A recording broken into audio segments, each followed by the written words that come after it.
Bem, boa noite. Boa noite a toda a nossa rede da resistência, que nos acompanha nesta segunda-feira, pelas redes aí do mandato do deputado Paulo Pimenta, no YouTube, no Facebook. Bem-vindos, bem-vindas.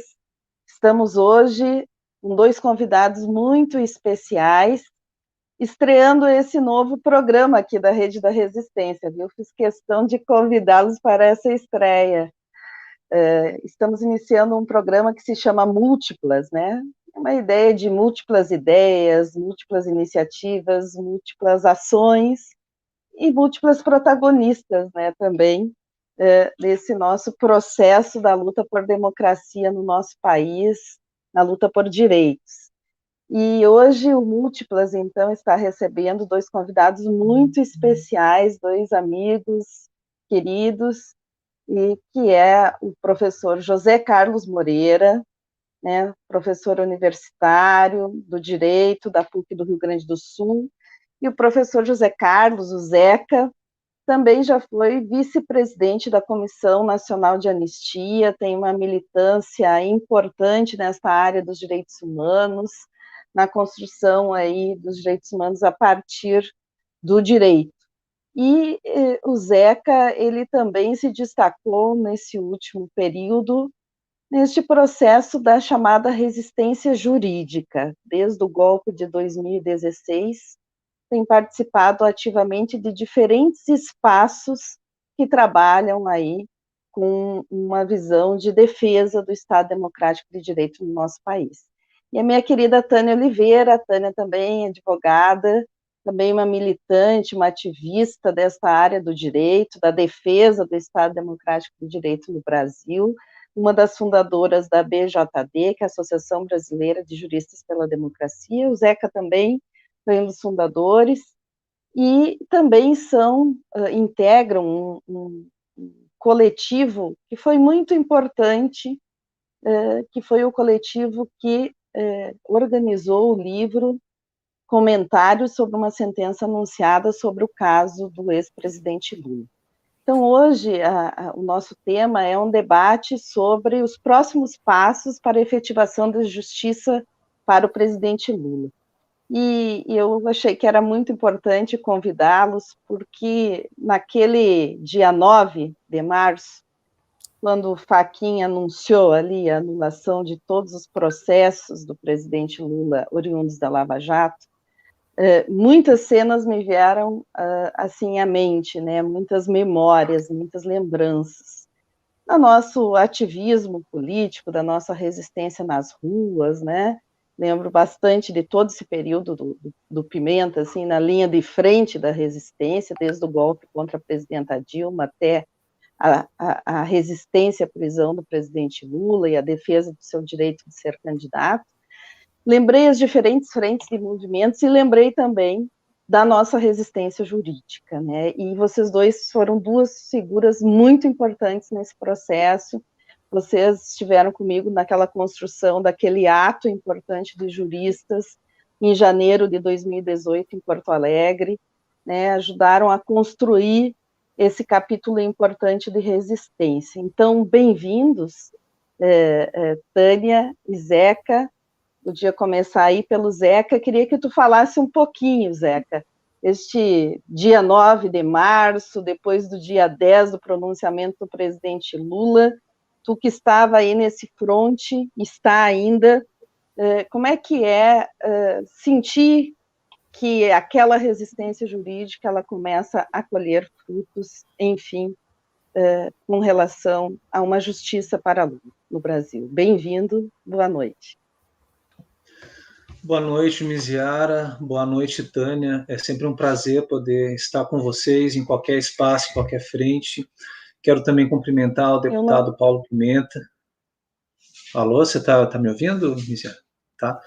Bem, quero também cumprimentar o deputado Paulo Pimenta pela sua brava luta desde muito antes, né? Inclusive pela sua participação bastante aguerrida na Câmara dos Deputados, pelo belíssimo discurso que fez há algumas semanas atrás, que foi marcante, memorável.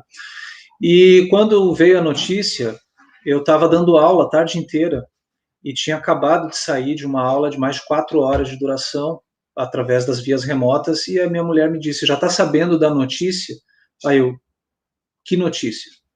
E ela me disse, o Fachin anulou todos os processos do Lula, não só o do triplex, que era o que se discutia antes, se o julgamento da suspeição do Moro alcançaria só o triplex ou não, e todas as artimanhas que estavam sendo construídas para isso. E eu fiquei um tanto quanto incrédulo no começo, fui atrás das notícias de pronto, e, claro, minha primeira reação foi de júbilo, foi de alegria, né?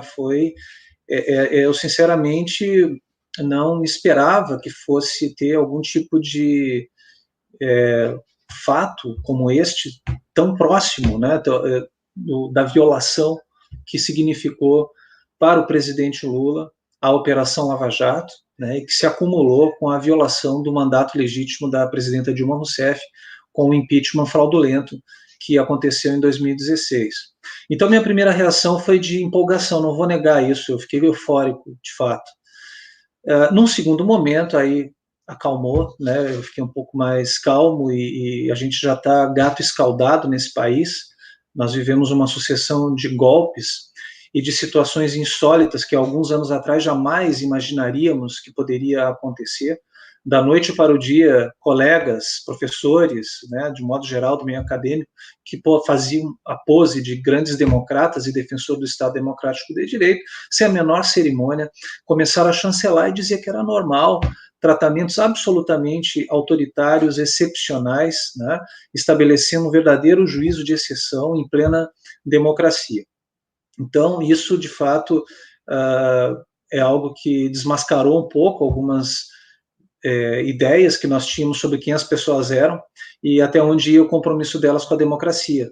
E exatamente por estarmos escaldados com tantas manipulações, violações, apelo para tudo que é tipo de baixaria, de fake news, de manobra jurídica, inclusive vindo de pessoas, né, que têm uma história política, que têm uma história dentro da academia e que estão se prestando a fazer esse papel de ser instrumentalizado, né, para caçar as conquistas democráticas do país e manipular o processo eleitoral e o processo democrático, como tem acontecido com algumas figuras, eu diria até do próprio Supremo Tribunal Federal, né? Então, no primeiro momento, eu falei, puxa, que legal o Fachin ter tomado essa decisão, que ótimo, mas aí veio a pulga atrás da orelha, mas por que ele tomou essa decisão? Né? E aos poucos, não demorou muito, para que se esclarecesse o verdadeiro mote, ao meu ver, né, daquela ação. Foi uma tentativa de evitar que a suspeição do Moro viesse a ser julgada. É a única coisa, ao meu ver, que explica agora o Fachin, depois de ter tomado uma decisão monocrática, terminativa, que consolida a jurisprudência segunda turma sobre a questão da competência, que já se vinha alardeando desde o início, decidir mandar o processo para o plenário. É totalmente contraditório. O Lênio já demarcou isso muito claramente no seu texto, o Pedro Serrano tem chamado a atenção para isso também, né? E agora é isso, eu acho que a gente tem que ficar alerta, porque não podemos nunca achar que as coisas estão garantidas e consolidadas. As experiências recentes nos mostraram isso, né? Democracia, conquista da democracia é uma coisa que a gente tem que lutar por ela sempre. Não pode dar por assegurado, ainda mais no cenário internacional, inclusive, que nós vivemos agora, que também é uma outra dimensão que está ficando um pouco ausente dessa reflexão, e a minha colega querida Larissa Ramina tem chamado a atenção para isso. Eu fico aqui como fala inicial, Miziara, para não ocupar demais o tempo, tá? Muito obrigada, Zeca. Muito importante, assim, este cenário, né, que tu trazes aqui sobre as reais intenções, né, do porquê que nós chegamos naquele 9 de março ali.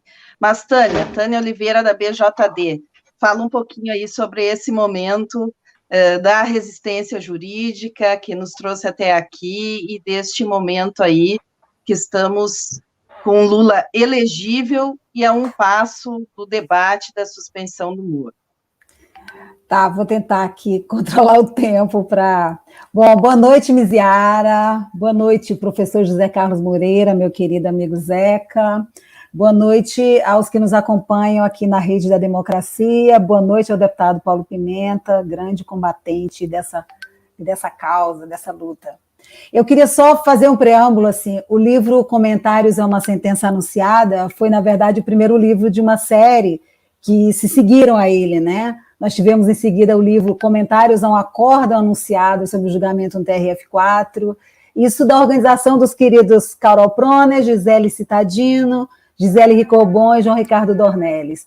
Nós tivemos livros organizados pelo Instituto Declatra, lá do Wilson Ramos Filho, nosso Xixo, a Miriam Gonçalves, a Maria Inês Nassif, o Hugo Melo Filho, que é juiz, né, lá de Pernambuco, que tratou das revelações do The Intercept Brasil a partir de junho de 2019, né, o caso da Vaza Jato, chamado Relações Obscenas e Relações Indecentes. Tivemos os livros do Grupo Prerrogativas, o último saiu agora essa semana, chamado O Livro das Suspeições, o Livro das Parcialidades.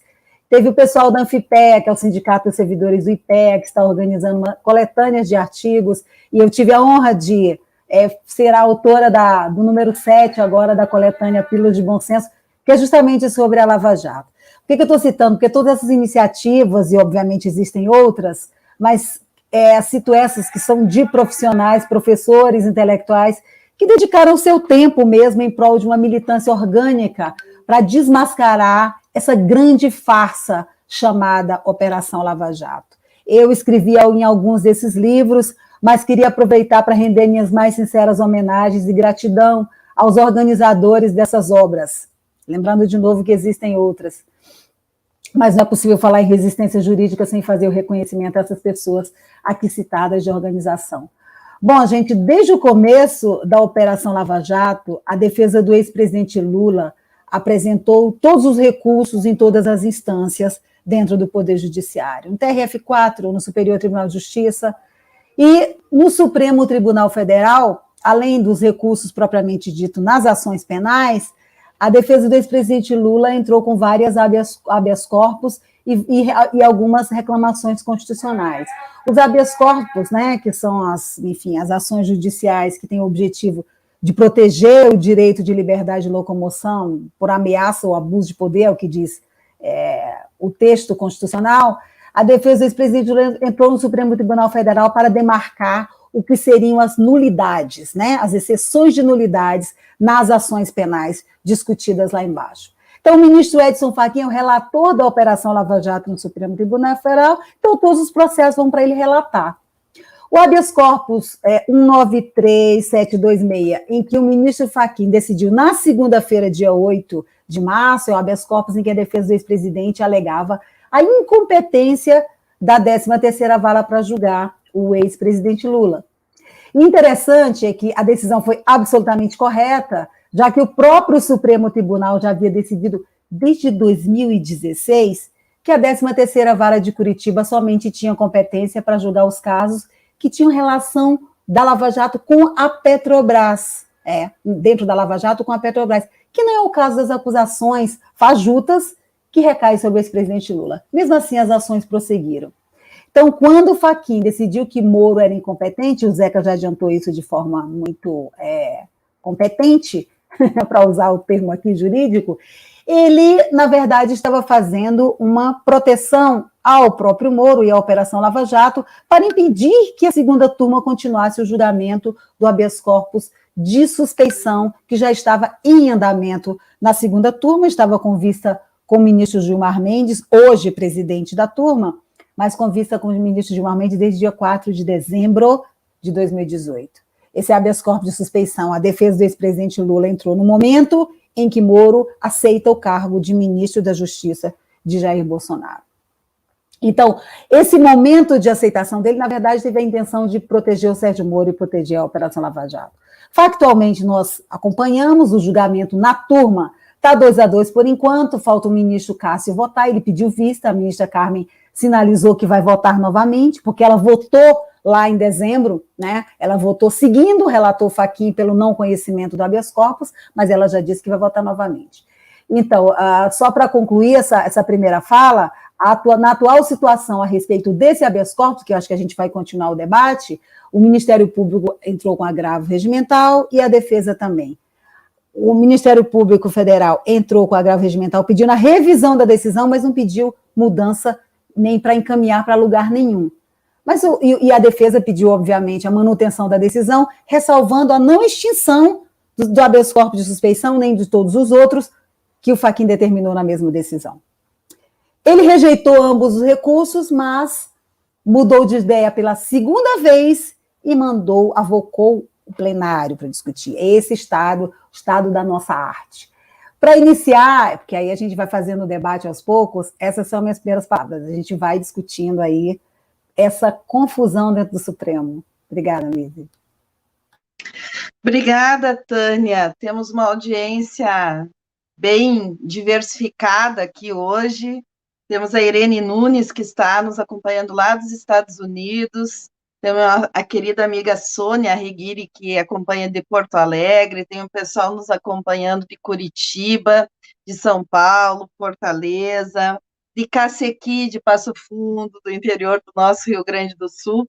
Todos militantes, né? Uma grande amiga também, a Leoneide de Gregori, de Santa Maria. Todos preocupados com os próximos passos em relação à questão da efetivação da justiça para o presidente Lula. Se fala muito nesse processo de um novo formato, né, de julgamento, que ganhou assim, uma repercussão, né, que é o lawfare. Quais os elementos, né, que tem no processo do presidente Lula que caracterizam, então, que nós tivemos um lawfare, né, a partir desse processo? Podia falar um pouquinho sobre isso, Zé? Olha, esse termo lawfare se atribui a um militar da Força Aérea dos Estados Unidos, Charles Dunlap, que invocou esse termo.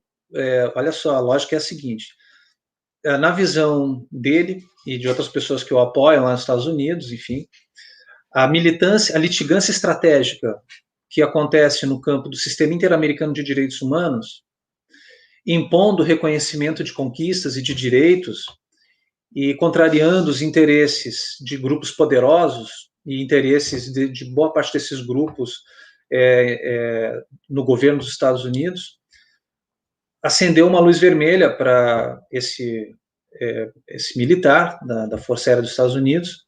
E aí ele disse o seguinte, que olha, o que eles estão fazendo, na visão dele? Eles estão usando o sistema interamericano para nos impor derrotas dos nossos objetivos estratégicos, porque daí o raciocínio é militar, não é o raciocínio de acordo com o Estado de Direito, respeito à legalidade, respeito aos direitos fundamentais, essa coisa toda. Não, é estratégico. Então, o raciocínio da guerra admite qualquer meio, ainda que exista um direito internacional que limite a guerra a um patamar, quer dizer, tem regras mesmo dentro da guerra, mas a lógica que movimenta o discurso da guerra é que vale tudo. Então, é preciso fazer com que a arma que está sendo utilizada contra nós, raciocinou esse major, se não me engano era major, seja revertida, né, para essas pessoas que estão nos impondo derrotas. Vamos impor derrotas a elas, usando as mesmas armas dela. Então, essa lógica do lawfare, ela é muito perversa porque ela esvazia de fundamento e de sentido os instrumentos jurídico-democráticos para atingir as conquistas democráticas, que só passa a ser guiado por um interesse estratégico. E o interesse estratégico é o interesse de poder, é o interesse de preponderância, de domínio dos recursos naturais, de domínio da política existente nos países considerados subalternos. É uma geopolítica que já vem de longa data, né, que, no fundo, é uma consequência da visão colonialista que se estabeleceu desde 1492 e que agora vem na sua versão mais recente da Guerra Fria, e a gente sabe muito bem qual foi o papel da América Latina na Guerra Fria, e está repaginada agora num contexto onde não se admite mais com tanta facilidade ditaduras militares de segurança nacional, que explicitamente estabelece a exceção de um modo geral para dentro da sociedade. Agora se apresenta um esquema um pouco mais sofisticado, que veio dessa deixa, né, apresentada por esse militar estadunidense.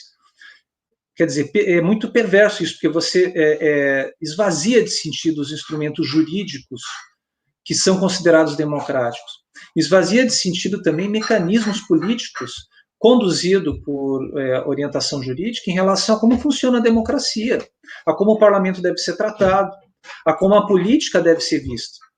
E passa-se, estrategicamente, a criminalizar a atividade política, porque assim fica mais fácil alcançar os seus alvos. Então é interessante perceber que é um processo que se dá concomitantemente em diferentes países da América Latina, e não só na América Latina, né, se apresenta em outros países pelo mundo afora também. Né? O próprio Patriot Act nos Estados Unidos, de considerar o combatente uma pessoa que não tem direito a nada, que é um pária do direito internacional, que não tem direito a ser julgado, isso já revela o quanto o sistema jurídico ele pode ser manipulado para a obtenção de objetivos estratégicos. Isso não é novo, isso em si, né? Todas as ditaduras tentam ser legitimadas juridicamente, mas agora a gente tem uma sofisticação maior e uma dificuldade que muitas pessoas percebam. Por isso que é tão importante a participação e a militância dos juristas. E aqui eu vou deixar bem claro, não é juristas, não é porque eles estão... Eu disse isso lá naquele dia, Miziara, 19 de dezembro de 2018, 2017, estava próximo o julgamento do TRF4, e a gente esteve ali num carro de som, eu, a Carol Proner e a Gisele Cittadini, em frente ao TRF4 para fazer uma aula pública. E eu disse lá o seguinte: nós estamos aqui protestando contra esse julgamento do presidente Lula, que, ao nosso ver, é absolutamente um julgamento de exceção e que viola o Estado de Direito, não porque a gente gosta do presidente Lula ou porque a gente quer que ele seja eleito presidente. Isso fica em segundo plano. O principal aqui é a gente defender a democracia e as nossas instituições. Saber que, ao perverter essa estrutura e ao instrumentalizá-la, nós estamos violando a democracia para todo mundo, não só para alguns grupos. Né? Porque daí se instala no lugar dela, do rule of law, né? E o perverso é usar o rule of law para justificar isso, como está na sentença do Moro. Ao invés do rule of law, se instala a exceção. Né? A exceção instrumentalizada através do Poder Judiciário, instrumentalizada através do Ministério Público, que tinha que proteger o interesse público. Ele está agindo como se fosse um advogado privado, que inclusive viola a soberania do país, fazendo intercâmbio de documentos e encontros independentemente da institucionalidade soberana estabelecida em relação ao Poder Executivo do Brasil, na época, o governo da presidenta Dilma Rousseff. Informações confidenciais foram passadas sem nenhum tipo de autorização, sem nenhum tipo de legalidade, e benefícios econômicos para empresas estrangeiras que estão, por exemplo, hoje tomando o mercado de empreiteiros no país, com as nossas empresas falidas, as grandes empresas de empreiteiros falidas, e tomando o seu lugar. A Petrobras indo para a bancarrota, sendo vendida a preço de banana, e as grandes grupos petroleiros dos Estados Unidos e de outros lugares aqui se instalando e vendendo a gasolina para a gente a quase R$6. Daqui a pouco vai ser R$10. Então, gente, olha, para entender esse processo, a gente não pode perder de vista, eu sei, o nosso, já vou terminar, o nosso impulso, estamos compelidos a olhar para o nosso processo interno e temos que fazer isso, sim. Agora, a gente não pode perder de vista também o cenário internacional. Então, quando a gente invoca a questão da lawfare, a gente está também apontando para esse cenário internacional. Né? O Brasil foi espionado, está comprovado, a Petrobras foi espionada, e coincidentemente, um período depois, a Petrobras é alvo dessa ação esdrúxula, dessa operação chamada Operação Lava Jato, que se apresenta como uma panaceia. Né? O Pedro Serrano definiu muito bem, é uma jogada de marketing. Porque cada processo criminal de corrupção tem que ser visto a partir daquele processo, das provas que tem nos autos, do que está apresentado ali, e não como um todo, uma geleia, onde cabe tudo. Então, essa é uma estratégia que está sendo utilizada agora. O próprio Fachin está fazendo uso dela. está dizendo, se a suspeição do Moro passar, então acabou toda a Operação Lava Jato, tudo aquilo que ela produziu e tudo que alcançou. E acabou o combate à corrupção no país. Né? É um uso extremamente ideológico aqui, e de ideologia como falsa aparência da realidade, no seu sentido clássico estabelecido a partir de Marx e outros pensadores. Falsa aparência da realidade, nesse sentido. Né? E cabe a nós, é o nosso papel, mesmo contra a maré, e a gente estava muito contra a maré naquele momento, agora está mudando um pouco, e a gente vai ter que continuar lutando para mudar. Né? É isso aí. Mas essa disputa, digamos assim, né, para que tenha uma justiça mesmo para o presidente Lula, ela também passa por uma disputa também na cena pública, né, porque a mídia cumpriu um papel na Farsa Jato muito estratégico, né, então a justiça, ela caminhou da forma como caminhou, né, corrompendo o Estado Democrático de Direito, atacando a nossa democracia, né, a partir dessa violação dos direitos do presidente Lula, mas ela se ancorou também em uma série de outros sujeitos e outros protagonistas, né? E como é que a gente faz esse enfrentamento? Acho que a Tânia podia falar um pouquinho aí desse espaço, do que representa para a democracia brasileira, a Farsa Jato, né? Eu acho que dizer que o caso do presidente Lula é o caso emblemático, mas, na verdade, todos nós estamos à mercê, portanto, dessa corrosão democrática, né? E corrosão do Estado Democrático de Direito. Bom, você colocou perfeitamente. Eu acho que precisa dar um passinho atrás para a gente tentar entender um pouquinho as dinâmicas sociais e o próprio processo penal. Eu gostaria de dizer, e faço sempre questão de falar isso nas lives, nos debates, até para a gente não criar uma falsa percepção. No meu ponto de vista, olha só, gente, o processo penal, ele não é justo, ele não é imparcial com relação aos atores em geral. O processo penal, ele tem como clientela, colocando em termos rasos, os jovens negros das periferias do Brasil. A larga maioria dos presos são pequenos traficantes e os números do sistema carcerário não nos deixam nos enganar com relação a isso. Tá? Então, para a gente não achar que a Lava Jato criou a condução coercitiva, porque condução coercitiva nas periferias do Brasil é a polícia roubando a porta e delação premiada é apanhando. Então, é importante falar disso para a gente não achar que isso começou com a criminalização da política. Porque o que acontece é que quando o processo penal vem para a criminalização da política, ele continua parcial. E ele escolhe quem são os seus clientes preferenciais. Então, o que foi a Operação Lava Jato? A Operação Lava Jato, o Zeca já coloca isso, foi uma operação estratégica com várias pernas que, para atingir os seus objetivos de geopolítica, precisava atingir determinada política social, o coletivo maior que representa isso, né, determinado projeto de política, né, e o seu principal líder.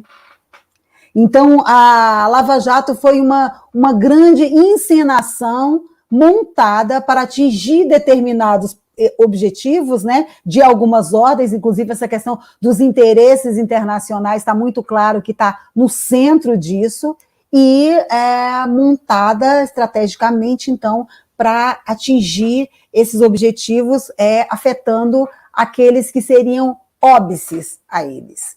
O que está acontecendo no Supremo Tribunal Federal de um tempo para cá?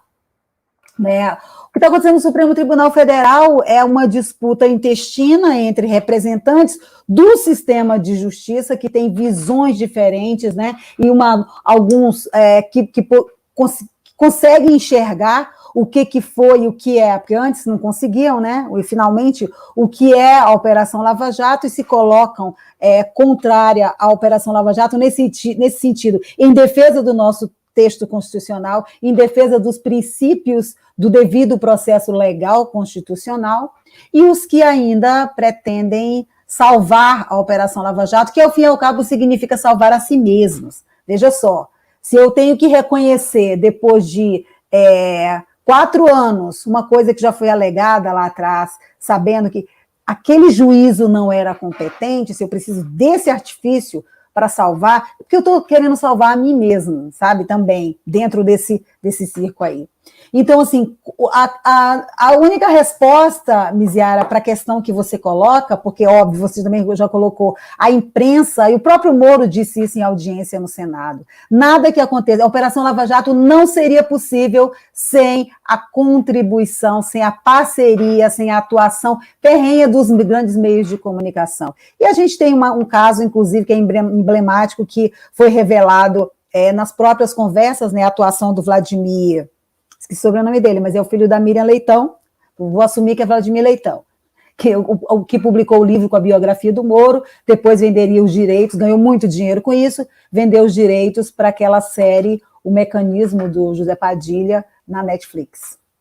Então, a relação com a imprensa era também uma relação completamente antirrepublicana e completamente artificiosa, quer dizer, na verdade, não era notícia que se dava, era todo um grande conluio formatado entre os repórteres, os jornalistas e tal. A Rede Globo tem notícia de reunião com o grande chefe da Rede Globo para que a Lava Jato pudesse funcionar, né, essa grande farsa. Então, a única resposta para você, assim, é preciso continuar nessa coisa que a gente se coloca de resistência jurídica para mudar esse cenário, e a disputa se dá fundamentalmente na sociedade, porque toda essa discussão, desde escrever livros e disputar as narrativas dentro dos mais diversos espaços, para tentar aclarar o que é esse processo de lawfare, o que é essa perseguição e como é que isso se engendra dentro do sistema de justiça, é só combustível para os verdadeiros atores que podem mudar essa situação que é a sociedade civil organizada nas suas diversas instâncias, nos seus diversos coletivos, enfim, que pode verdadeiramente impulsionar para que isso tudo seja verdadeiramente desmascarado, trazido a lume e colocado de forma muito clara na sociedade. E a disputa permanece, Zeca, quando chama a atenção disso, tem diversos atores. Eu sou mais otimista do que o Pedro Serrano e do que outros aí, porque eu acho que o Fachin ele colocou a própria corte numa situação muito difícil de sair dela, né? E como eu acho que, embora a gente não deva um só dia relaxar e achar que as coisas estão resolvidas, eu acho que quando a pasta sai do tubo é difícil, né, voltar, como diz o bom e velho jargão. Então, entendo que a nossa luta jurídica e política, ela permanece como já vinha sendo. Agora, talvez a gente esteja alguns passos, talvez seja, nós estamos alguns passos adiante que nós não tínhamos, são passos dados que não tínhamos dado antes, né? Então, acho que temos que continuar disputando a narrativa. A gente está vendo a imprensa se mexer, né? Apresentando aí pesquisas, né? Tentando influenciar a decisão no Supremo. Então, a guerra vai continuar, a guerra jurídica e, sobretudo, a guerra política, e a gente tem que estar nela, nós estamos nela. Nesse processo agora que nós estamos aí, no empate no STF sobre a suspeição de Moro, né? Que nós podemos fazer, né? Acho que mobilizar muito, né? Para que o STF, ele, de fato, faça o seu reencontro com a democracia, né? Com a justiça no país, com o Estado Democrático de Direito, né? A gente ter esse processo, porque tem toda a questão do processo em si, a forma como o Moro conduziu, né? Que foi parcial, né? A cada passo, e sendo parte da acusação, parte, né, do processo todo, não sendo um juiz, não atuando como um juiz meramente, né, no processo contra o presidente Lula, mas também tem todo um debate moral de onde está Moro nesse momento, né? Então, Moro, com a sua parcialidade, ele condena aquele que era o candidato preferencial, né, da maioria da população para as eleições de 2018, ele consegue contribuir com a eleição do presidente Bolsonaro, depois ele vira ministro desse próprio governo que ele ajudou a eleger, né, de certa forma, quase que diretamente, porque ao tirar Lula da jogada, né, ao tirar o Lula do processo eleitoral, ele contribuiu para eleger o Bolsonaro. E daí ele vira ministro do Bolsonaro. Mas mais do que isso, no processo todo da Lava Jato, ele, como bem falaste, aí ele quebra, o Zeca também falou, ele nesse processo, ele mais que condenar os atos de corrupção, ele quebrou as empresas, inviabilizou as grandes empresas nacionais de determinado setor, o setor aí da construção civil e outros setores. E agora, onde está o Moro? Numa consultoria muito bem paga, né, que trata justamente da recuperação aí da Odebrecht. Então, onde é que está também, né, isso é um ato moral? Se é legal, é moral o Moro prestar serviço, né, para salvar a empresa que ele ajudou a quebrar? Eu acho que esses também são elementos que deveriam, na opinião pública, pesar, mostrar que a Lava Jato foi um instrumento político, né, um instrumento contra a nossa democracia, mas também foi um instrumento de uso para um interesse quase que pessoal, né, do juiz Sérgio Moro, né, e que ele ainda tem vantagens sobre isso, continua tendo vantagens não só do ponto de vista político, que ele tentou agariar vantagens nesse período, né, tentando aí construir uma possibilidade de uma candidatura à presidência da República, junto com seus parceiros da Lava Jato, mas também tendo vantagens financeiras sobre o processo todo da operação, né? Então, como é que a gente faz para desconstruir mesmo, né, esta farsa toda que se organizou, que não só tirou os direitos políticos do presidente Lula, mas que afetou a nossa soberania nacional, como foi bem lembrado aqui, que passou informações estratégicas para outros países, que comprometeu, né, a nossa economia, e que, enfim, e que mantém algumas pessoas tendo, como Sérgio Moro, ainda vantagens e vantagens financeiras e pessoais, né? Então, esse conflito de interesses, né? Ele vai pesar, será, sobre os integrantes do STF na hora do julgamento? Tu acha, Tânia, Zeca? Acho que o Zeca agora, né? Se quiser, eu respondo, mas... Tudo bem. Então, ela falou Tânia primeiro, achei que ela queria mudar um pouquinho a ordem, né? Não é isso, Miziara? Para mim, tanto faz. Pode fazer uma inversão aí. Contigo, Tânia. Vai lá. Tá, vamos lá, Miz. É o seguinte, existe um debate que é um debate de fundo mesmo, teórico, né, doutrinário e jurisprudencial no direito, que é a questão da prova lícita. E eu estou entre os juristas que defendem de forma muito tranquila e veemente que a gente não pode relativizar, para efeito acusatório, a questão da utilização da prova ilícita, de origem ilícita. Então, uma prova obtida, eu não tergiverso com isso não, uma prova obtida de forma ilícita e o hackeamento de aparelhos celulares é uma forma ilícita de obtenção de prova, elas não servem efetivamente como para acusar. Elas servem, não tenho a menor dúvida também de defender isso, para a defesa de pessoas que estejam em processo cujas essas provas sirvam para demonstrar que são inocentes. E é o caso do ex-presidente Lula, certo? Então, está claro até aí. O que acontece com relação aos membros da Força-Tarefa, aí, seja os membros do Ministério Público, seja o próprio juiz da Operação Lava Jato, é que existem diversas provas que não necessariamente têm a ver com esses áudios. Veja só, está comprovado hoje, o ministro Lewandowski já mandou de novo o pedido para que o Ministério da Justiça esclareça isso isso nos autos de uma das reclamações constitucionais lá, que o Fachin quer extinguir, que o ministro Lewandowski relatou. Veja só, a Lava Jato, ela se apoderou de documentos trazidos por procuradores da Suíça numa negociação totalmente fora de qualquer acordo feito que passasse pelo Ministério da Justiça. A Lava Jato teve agentes, comprovadamente, agora tem nome, sobrenome e tal, tudo divulgado, agentes do FBI atuaram em Curitiba no âmbito da Operação Lava Jato. Isso são fatos revelados pela Vaza Jato, na época, não foi nem agora pela spoofing.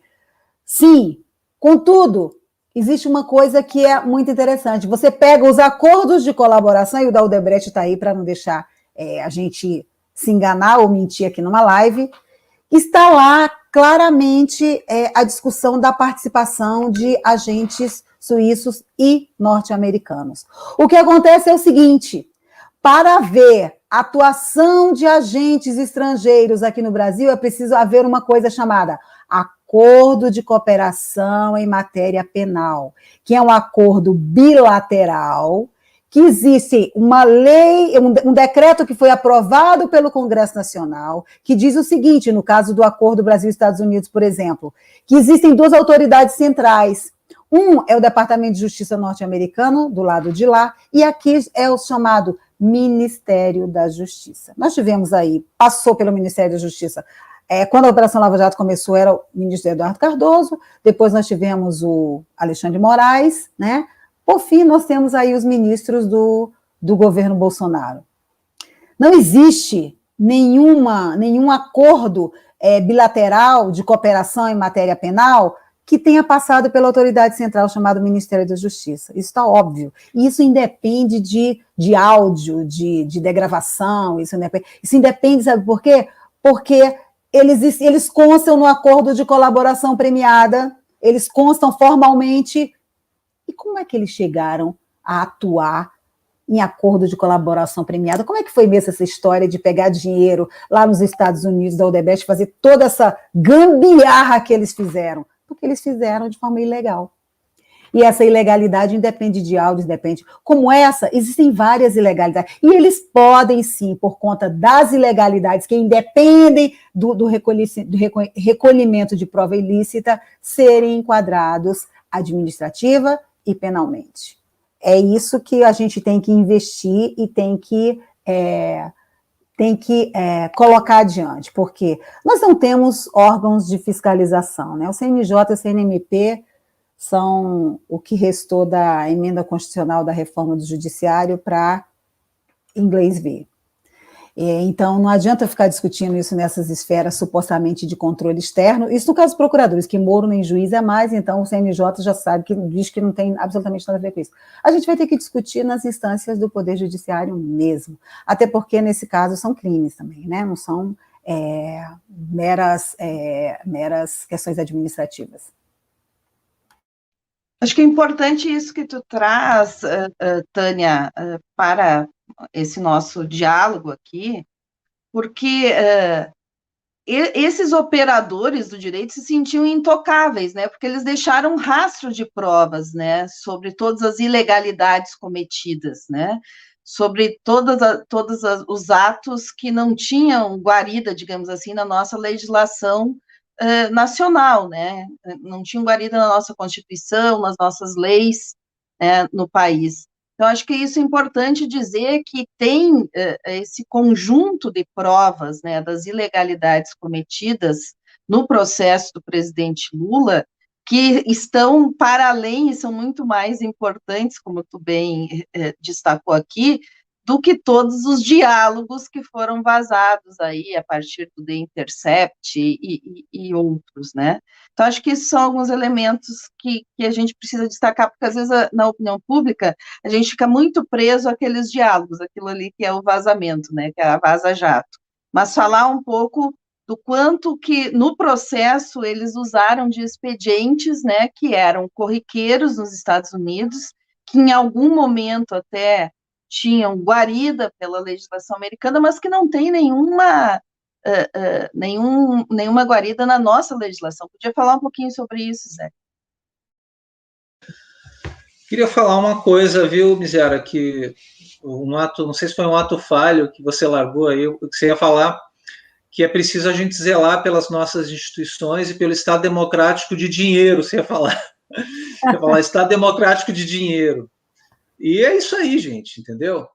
o que está acontecendo? As instituições democráticas e a ideia de Estado de Direito está sendo vilipendiada em função de interesses econômicos, né, muito claros, em função de um interesse que vai muito além do desejo de justiça, do desejo de respeito à ordem estabelecida.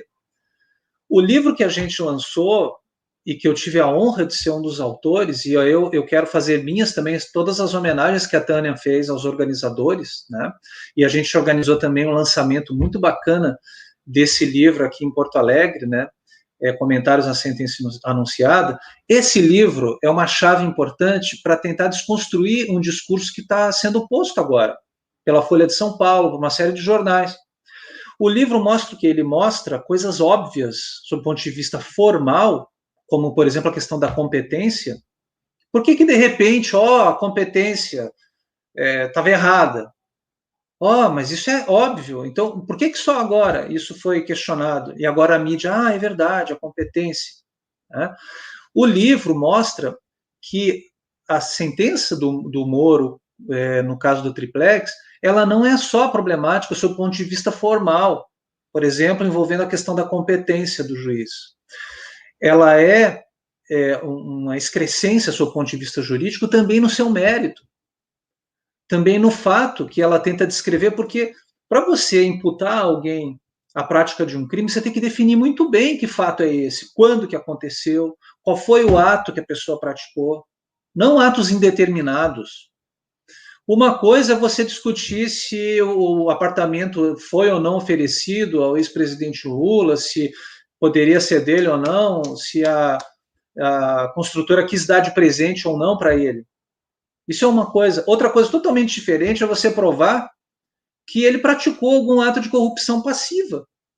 O que não está absolutamente provado, e muito longe disso, naquele processo, tem muitas provas que mostram exatamente o contrário. Então, como disse a Tânia, o hackeamento e os áudios, vejam, o Intercept, para começar, né? Lá quando teve o Intercept, foram menos áudios revelados, menos revelações, mas aquilo ali já era o suficiente, né? Pelo amor de Deus, para se constatar o que, na verdade, já se sabia muito antes desses áudios aparecerem. Há um olhar atento, né? Há um olhar comprometido com o Estado de Direito, com o valor justiça do caso concreto, já estava evidente. E tem vários juristas internacionais aí para dizer isso. Juristas nacionais, pessoas de renome, com reputação, com toda uma vida construída ao saber jurídico, já diziam isso só com o que já tinha sido feito ali.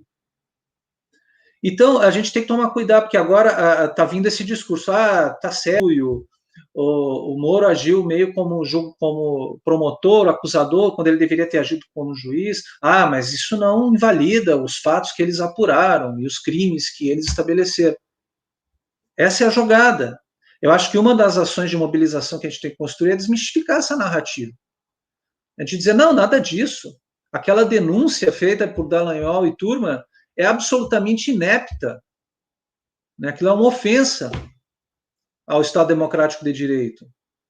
Assim como tantas outras decisões que se seguiram e até que vieram antes do próprio oferecimento da denúncia. Eu lembro, por exemplo, da representação disciplinar que foi feita aqui, junto ao TRF4, pelas ações do Moro, grampeando o escritório de advocacia e tantas outras que ele cometeu nessa Operação Lava Jato, que violam claramente a legalidade, que poderia ser questionado sob o ponto de vista disciplinar. E aí, por 13 votos a 1, só o Favreto, né, o TRF4 disse, no juiz que estava ali compondo o plenário, que a Lava Jato apontou para um caso diferente, que não tinha que ser tratado de forma normal pelas regras do direito. O que eles fizeram aí? Eles tentaram usar o conceito jurídico de especialidade, que toda regra geral sempre tem casos excepcionais, que em homenagem à própria finalidade da norma, devem ser considerados e tratados diferentemente. Isso é uma regra jurídica, inclusive para resolver antinomias, para resolver conflito de normas. Você dá espaço para a norma especial em homenagem ao princípio da igualdade, porque você tem que tratar igualmente os iguais e desigualmente os desiguais. Só que junto disso, eles usaram a palavra exceção. Aí acho que deve ter sido um ato falho, né? Porque no acórdão, inclusive, um autor que se esforça para mostrar que o estado de exceção tem sido a regra das democracias modernas nas quais nós estamos inseridos, e algo criado pelo próprio Estado de Direito, né, que é o Giorgio Agamben. Ele fala do estado de exceção para denunciá-lo, não para justificá-lo, como, por exemplo, fez lá o Klaus Schmitt, né, o teórico do Estado nazista. Não, ele denuncia. Aí os caras usaram esse autor lá no acórdão, no TRF4, naquele momento, antes mesmo da oferta da denúncia contra o Lula e tudo mais, para dizer, não, de vez em quando é bom uma exceçãozinha, né, se justifica, é válido, porque a Lava Jato, tudo pode acontecer. Aí esse é o discurso da guerra, né, da guerra contra a corrupção. Né? Aí fica uma coisa indeterminada que ninguém sabe muito bem o que é. E que serve para tudo. Gente, isso não é novo. Né? A ditadura também tinha essas coisas. Né? Vamos combater a corrupção, vamos combater a subversão, só que dentro da ideia de subversão cabia qualquer tipo de oposição ao poder estabelecido e a justificativa para qualquer medida de força. Né? Então, quando você pergunta, Miziara, qual é a avaliação que a gente tem que fazer do Moro, avaliação moral, eu acho que tem que fazer uma avaliação moral, né, do Moro. Assim, tem que entender, enfim, que ele está acima do bem e do mal, né, que ele está agindo como lembrou Gilmar Mendes lá numa decisão, como se fosse Deus. Né? Não sei se ele se consideraria submetido aos princípios mortais nossos da moralidade, que deve guiar a conduta de um funcionário público, porque o juiz é um funcionário público. Né? E ele tem deveres que ele deve observar, que ele deve cumprir. E agora, gente, olha, essa ideia da narrativa, acompanhando tudo isso, isso é um valor, para mim, pelo menos, que tive por 10 anos na Comissão de Anistia do Ministério da Justiça, que pesquisa o tema da justiça de transição, manter viva a memória disso, para mim é uma questão de princípio. Por menos que as pessoas concordem, por menos que a maré esteja favorável ou desfavorável, por mais que eu venha a ser ameaçado por causa disso, é uma questão de princípio. Porque nós estamos vivendo momentos dramáticos da nossa história, estamos no meio de uma pandemia com milhares de mortos e que não precisavam morrer sufocados do jeito que estão morrendo, porque nós estamos situados numa tal desvalia da nossa ordem institucional e no nível de manipulação do processo eleitoral, porque esse é o problema, eu concordo com a Tânia, o processo penal realmente é parcial, tem cheio de problemas, por mais que a gente busque um princípio acusatório, ele insiste no princípio inquisitorial. Só que agora o processo penal está se projetando sobre a administração política de toda a sociedade. E o resultado está aí, ó. O fascismo no poder, né? A ignorância, a obscuridade, a truculência, e isso está cobrando um preço muito alto daqueles que acharam que era uma boa. Vamos tirar o PT do poder um pouco, nem que seja violando as regras do Estado Democrático de Direito. E muitos fazendo isso por puro preconceito mal disfarçado ou por interesses pessoais, por projetos pessoais, por conveniência. Então, gente, a gente tem que saber agora fazer a memória disso tudo que a gente está vivendo. Temos que fazer a prestação de contas, quando isso for possível, né? E, sobretudo, temos que chorar os nossos mortos.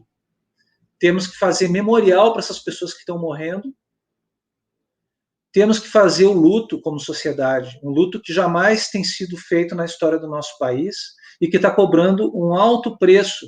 Essa impunidade desses agentes públicos, ela se alimenta da impunidade de outros agentes públicos que vieram antes deles e que praticaram coisas inomináveis contra cidadãos e cidadãs brasileiros e brasileiras. E esses, por sua vez, se alimentaram de outros, até a gente regredir à época da colonização do país, da escravidão, do genocídio indígena. Nós vivemos num país com sucessivas tragédias históricas que são deixadas para lá, não vamos deixar disso, não vamos... Isso é baixo astral, falar dessa dor, falar desse luto é baixo astral. Né? A gente fica vendo propaganda aí de banco, de celular, de cinema. Vamos, né, todos juntos superar isso, essas pessoas que sobreviveram, vamos voltar a ser alegres e tal. E o pessoal que morreu, que perdeu familiar? Primeira coisa é fazer o pranto dessas pessoas. E aí você vê a diferença, né? O que esse cidadão lamentável que está no comando do país, na presidência da República, e o que o Lula disse logo que foi anuladas as suas condenações e aquele magnífico discurso. Primeira coisa que ele falou: não se importem com a minha dor, os meus sofrimentos, se importem com o sofrimento que está acontecendo agora com o povo brasileiro. Isso diz muito, né, do que a gente tem que recuperar para poder reconstruir o que nós perdemos. Destruir é fácil. E por mais difícil que seja reconstruir, a gente sempre vai buscar isso. Da minha parte, pelo menos, sem dúvida. Muito bom, Zeca. Eu acho que a Lava Jato, as pessoas têm que se dar conta que nos trouxe até aqui a operação, né? É esse caos que o Brasil vive no dia de hoje, nesse desgoverno do Bolsonaro.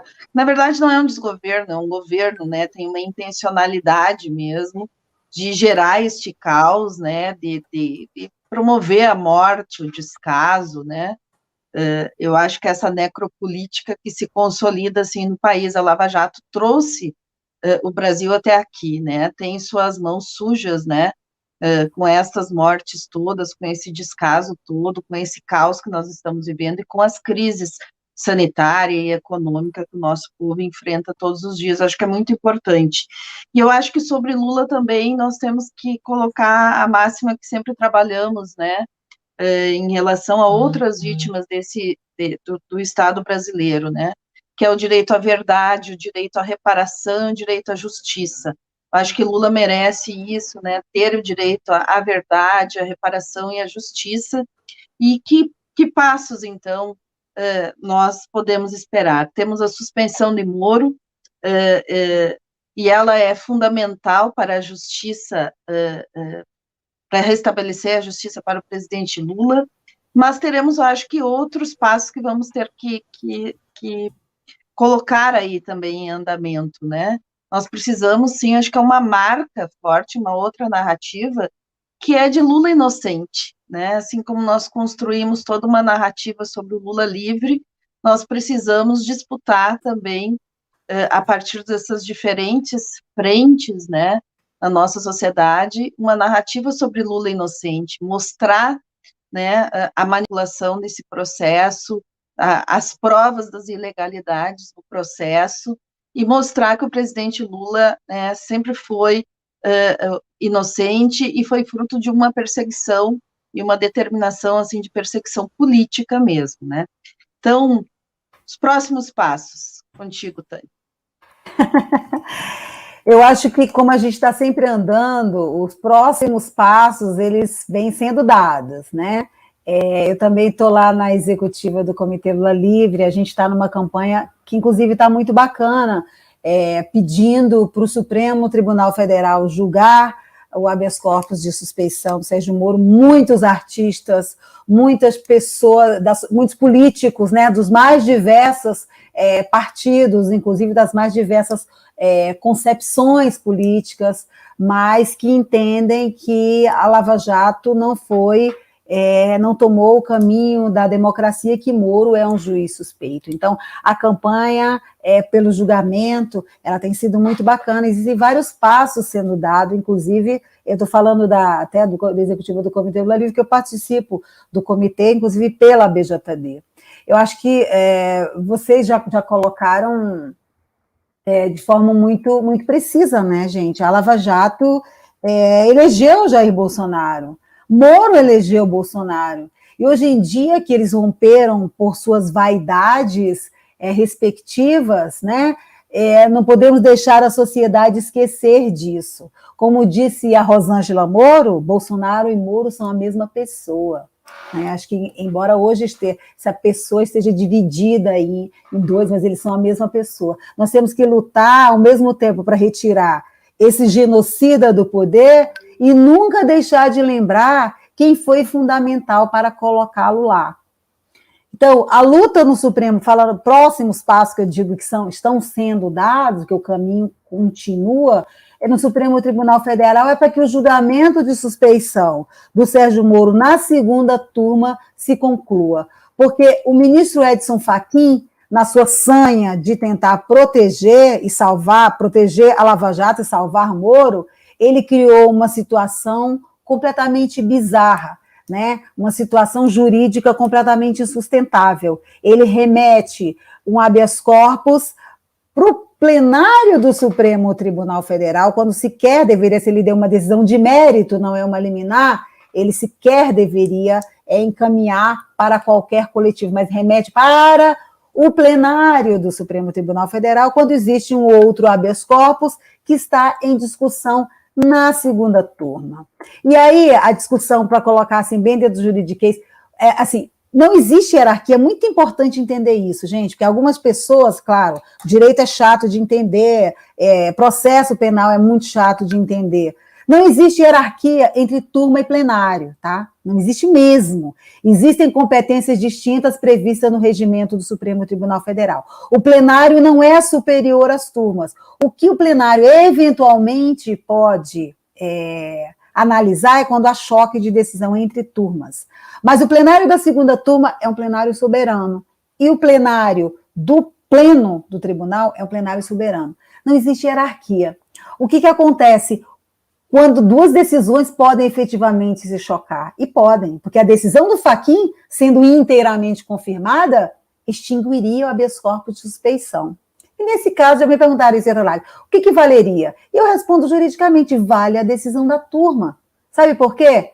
Porque no debate das nulidades, o artigo 96 do Código de Processo Penal, é até interessante falar a redação exata, só para a gente se entender. O artigo 96 do Código de Processo Penal diz o seguinte: a arguição de suspeição, eu já até decorei de tanto que repeti isso. A arguição de suspeição precederá qualquer outra, salvo quando fundada em motivo superveniente. Então, explicando, o debate de suspeição, a arguição de suspeição, vem antes de qualquer outro tipo de nulidade. É a primeira que tem que ser decidida pelo juiz, decidida pelo tribunal, decidida pelo colegiado.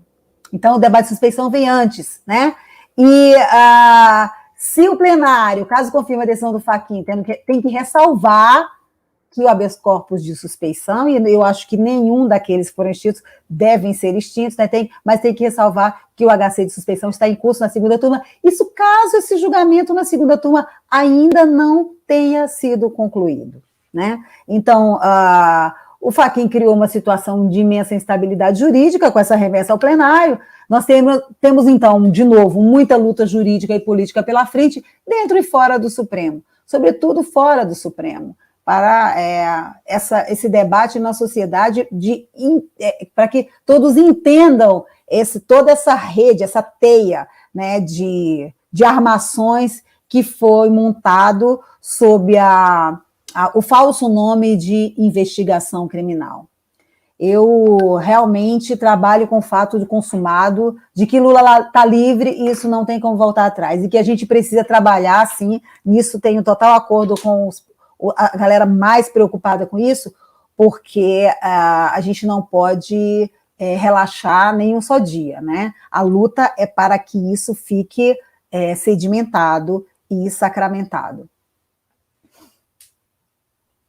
Muito bom, Tânia. Então, vamos trabalhar firmemente nas diferentes frentes aí para garantir que o presidente Lula mantenha, né, a sua liberdade, mais do que a sua liberdade, possa também manter os seus direitos políticos, né, de forma plena, e que tenha, de parte do Estado brasileiro, também uma reparação. Eu acho que essa é uma luta importante que a gente precisa também assumir agora no próximo período, na sequência, né, garantir a suspeição de Moro e garantir a narrativa de que Lula é inocente e ter uma reparação por tudo aquilo, não só que o Lula perdeu nestes anos todos, né, com a prisão, com a retirada, né, da figura dele do processo eleitoral de 2018, mas também uma reparação à nação, né, frente ao que o nosso povo perdeu, o que o nosso povo está perdendo todos os dias, né, com este conjunto aí de mortes e com a necropolítica instalada e com o fascismo aí no Palácio do Planalto. Então, acho que nós temos um caminho que é importante pela frente, que deve ser árduo ainda, nós que trabalhamos nessa esfera da luta por reparação, né, Zeca, que temos ainda não resolvida o tema da ditadura, estamos às vésperas aí de mais um 31 de março, que mais uma vez a gente traz, assim, essa reflexão do quanto o Brasil não não acertou contas, né, com as violações que foram cometidas pelo Estado brasileiro no período da ditadura de 64 aí até 85, e a gente precisa, de fato, enfrentar essa cultura autoritária da sociedade brasileira e enfrentar a tradição autoritária do Estado brasileiro, essa tradição antidemocrática, né? Nós precisamos enfrentar, e o caso de Lula é um caso emblemático que, junto com toda a luta de reparação, com todas as pessoas que foram violadas pela ditadura militar, eles são fundamentais para que a gente possa, de fato, ter um outro patamar de democracia no nosso país, né? De fato, ter um Estado democrático de direito, uma democracia de uma outra qualidade. Então, eu queria que vocês fizessem agora fechamento, né? Uma última fala para a gente concluir por hoje esse diálogo, mas a gente vai seguir aí nas diferentes frentes, dialogando e mobilizando e lutando muito por justiça para Lula, que vocês pudessem fazer a última fala e conversar com a nossa rede da resistência. Bem, Miziara, sobre o que tu disseste agora, eu vou então fazer minha fala final pegando o gancho com o que tu apontaste. Eu diria que não apenas a reparação a gente tem que fazer. Nós temos que fazer a prestação de contas, não só do que está acontecendo agora, mas das nossas contas pendentes e que estão ao nosso alcance fazer. Lutar contra as injustiças de ontem é lutar contra as injustiças de hoje, porque elas estão concatenadas entre si e está ao alcance da nossa geração e das instituições que aí estão fazer esse gesto simbólico de repúdio absoluto, como diria o grande Ulisses Guimarães, do nojo à ditadura e a tudo que ela tenta legitimar e justificar, de serviços, de torturas, de cerceamento das liberdades. O Brasil tem aí 2 condenações internacionais na cabeça que, convenientemente, não foram ainda consideradas no âmbito do Supremo Tribunal Federal. O julgamento do Supremo na ADPF 153, no ano de 2010, que considera compatível com a nossa Constituição de 88, a interpretação para a Lei de Anistia de 79, que é igual àquela que a ditadura deu. Essa decisão não fez coisa julgada, não transitou em julgado, pende embargos declaratórios contra ela, e há ainda uma outra ADPF questionando o mesmo ponto. Né? Então, essa é uma luta que a gente também tem que levar adiante. E que eu espero que o presidente Lula tenha compreendido também a importância e a necessidade dessa luta, desse enfrentamento. Querer estabelecer, vamos dizer assim, uma concórdia sobre coisas que não podem ser admitidas, que não podem ser transigidas, cobra o seu preço também. Eu costumo dizer que quando o Supremo Tribunal Federal, em 2010, entendeu que a Lei de Anistia de 79 tem que ser interpretada da mesma maneira que a ditadura queria, ele trouxe para dentro das suas gavetas, gabinetes e escaninhos o golpismo. Porque, ao fazer isso, você, de alguma maneira, legitima o golpe. De dizer que não é algo que deva ser totalmente repudiado, que é algo sobre o que a gente pode fazer um acordo. Que a gente pode fazer um acordo sobre pessoas torturadas, sobre pessoas desaparecidas, que a gente não precisa melindrar, né, para usar um verbo que ficou na moda aí com o russo, né? Não vamos melindrar. Olha, para mim está muito claro. Os militares, ou pelo menos parte expressiva deles, que repudia essa agenda, não adianta fazer sinalizações. Né?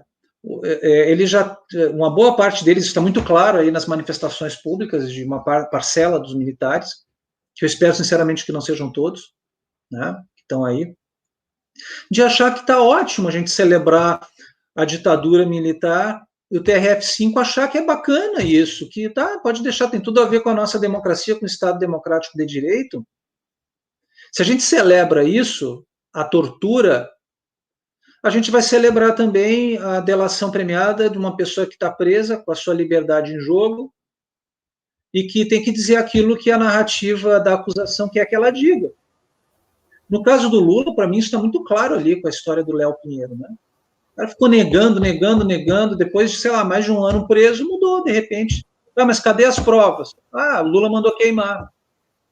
Aí tu me lembra, a Tânia até brincou, falou indúbio pro Léo, né, em vez de ser indúbio pro réu, né? Então, assim, a gente tem que aprender de uma vez por todas. E o Léo Pinheiro foi premiado, né, Zeca? Foi premiado. O genro é o presidente da Caixa Econômica Federal. Tem um grande prêmio. Lembra, Miziara, logo depois que saiu a condenação do Lula, do triplex, você me chamou, falou, Zeca, tu tá disposto a vir aqui na Esquina Democrática lá em cima de um caminhão para explicar esse troço? Eu falei, pô, ainda tô lendo aqui essa maluquice para entender. Aí eu falei, vou. Aí, sei lá, eu acho que eu só entendi na hora que eu fui falar lá algumas coisas. E uma das coisas que eu falei, basicamente, foi essa coisa ele foi premiado, né? Ele, quer dizer, a delação dele não foi homologada, mas o testemunho dele, o depoimento dele, ele foi considerado como uma prova central. E ele foi premiado com uma redução magnífica da sua pena, né? Mais de uma década de redução, eu nem lembro direito quanto é que foi, mas foi uma coisa enorme, né? Então, a gente tem que aprender de uma vez por todas isso. Tem coisas que não dá para a gente negociar. Se a gente quer ser uma democracia séria, ser levada a sério, inclusive no cenário internacional, gente, não dá para fazer acordo em cima disso. Gente. Tem que responsabilizar a dor a quem doer. E a gente vai ter que enfrentar isso cedo ou tarde. E não só o legado da ditadura, mas o legado de agora. Tá, todas as violações do Estado Democrático, todos os crimes que foram praticados, que a Tânia muito bem lembrou, e de muita gente. Tem que responsabilizar isso aí, gente. Não dá para deixar para lá, em nome da concórdia, não. A gente tem que esperar o momento adequado, mas não pode abrir mão de forma alguma. Espero que tenhamos aprendido essa lição. E eu quero só finalizar fazendo uma homenagem aqui, tanto a Miziara quanto a Tânia, que são duas mulheres maravilhosas, né, que lutam constantemente.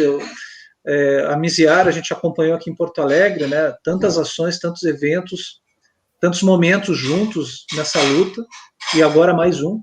E a Tânia, a gente teve uma convivência da qual eu sinto muitas saudades lá no âmbito da executiva da Associação Brasileira de Juristas pela Democracia, que é uma entidade que eu quero reverenciar pela sua importância, que está mostrando o seu papel. E a Tânia é uma personagem central, eu diria sem nenhum medo, que sem a Tânia não existiria a BJD. Ela não teria força, não teria a presença que ela tem, né? A Tânia, ela tem o dom da ubiquidade, está presente em todos os lugares, e sempre com a mesma competência, com a mesma força, com a mesma valentia. Então, eu só queria terminar fazendo essa homenagem a vocês, né, e dizer que é isso aí, estamos sempre na luta, e com os nossos princípios a gente não negocia, não. Muito bom, é isso aí, Zeca, não vamos negociar princípios, não devemos negociar. Tânia, fala aí, obrigada pela homenagem. Tá, obrigada, Zeca, você é um companheirão, ainda bem que a gente tem amigos, olha, tá vendo? Falar essas coisas assim. Gente, você sabe que, coincidência da vida, a gente acabou falando do Léo Pinheiro, eu lembro bem da piada, mas é porque o meu artigo no livro da sentença, comentário da sentença anunciada, é justamente sobre Léo Pinheiro, era o delator informal, porque a delação premiada de Léo Pinheiro, ela só veio a ser homologada em setembro de 2019 agora, sabe, pelo Fachin. E então a coisa é tão bizarra, é tão louca, é tão extravagante, assim, a burla ao devido processo legal, é tão extravagante que Lula foi condenado sem provas, porque uma colaboração premiada precisa estar corroborada por provas, né? Lula foi condenado sem nenhuma prova, com a delação de um cara que não era formalmente um colaborador, porque não tinha acordo de colaboração assinado. Por isso que eu escrevi o artigo, o delator informal. Anos depois, até isso virou muita falação, né? Quando essa coisa toda veio à tona aí da discussão sobre o Léo Pinheiro. Então, curioso vocês falarem isso, né? O indúbio pro Léo foi realmente... mudou de ideia, voltou e tal, e só veio realmente ter acordo homologado anos depois, quando não tinha mais a menor importância, relevância. Lula já estava preso há muito tempo. Bom, para finalizar, gente, assim, o que eu quero dizer, né? O que eu posso dizer com palavras finais? Que o reconhecimento da suspeição de Sérgio Moro para julgar o ex-presidente Lula, ele é o imperativo da democracia. Não se trata de reconhecer um juiz suspeito em relação a um homem, né? É muito mais do que isso. É um debate muito mais profundo para a gente entender como o sistema de justiça pode ser instrumentalizado para fins políticos, para perseguir pessoas e para fins políticos.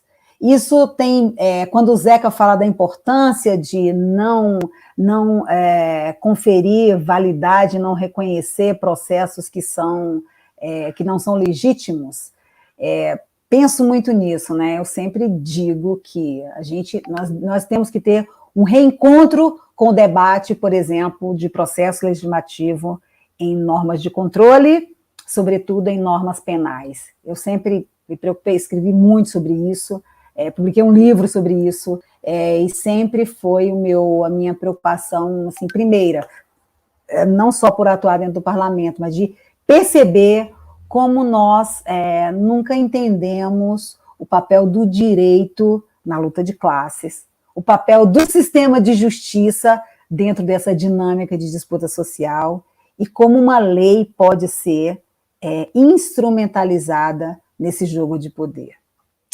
Então, para finalizar isso, temos um reencontro conosco, nós da esquerda, nós do PT, nós da democracia, de todos os coletivos que estão no campo da democracia, todos os partidos, um reencontro mesmo, para repensar isso tudo, porque nós erramos, e a gente vai ter que pensar muito direitinho sobre isso no futuro, que eu espero que seja próximo. Obrigada, Miziara, pelo convite, foi um grande prazer estar aqui com você. Eu que agradeço a democracia, tá bom? A participação de vocês dois aqui, dois lutadores, né, de uma frente bem diferente, porque quando a gente iniciou esse processo de resistência, a gente nunca imaginou, assim, que teria tantos militantes nessa área jurídica mesmo, né? E agradecer muito, assim, a coragem, a ousadia de vocês, né? Porque naquele momento de exceção que nós vivemos e que ainda temos as marcas e estamos vivendo, de certa forma, se expor, né? E vir a público, né? E se manifestar em defesa do presidente Lula e em defesa do Estado Democrático de Direito e contra um processo com esse conjunto de ilegalidades e de vícios que vocês trouxeram aqui. Mas mais do que publicar um livro ou expressar neste campo acadêmico e jurídico, né, vocês tiveram a ousadia, a coragem de ir à rua também. O Zeca inúmeras vezes foi para a Esquina Democrática, foi para frente do TRF4 junto conosco, né, para fazer essa resistência, foi para frente da casa da Dilma para acolher a presidenta com a sua filhinha bebê, né, Zeca?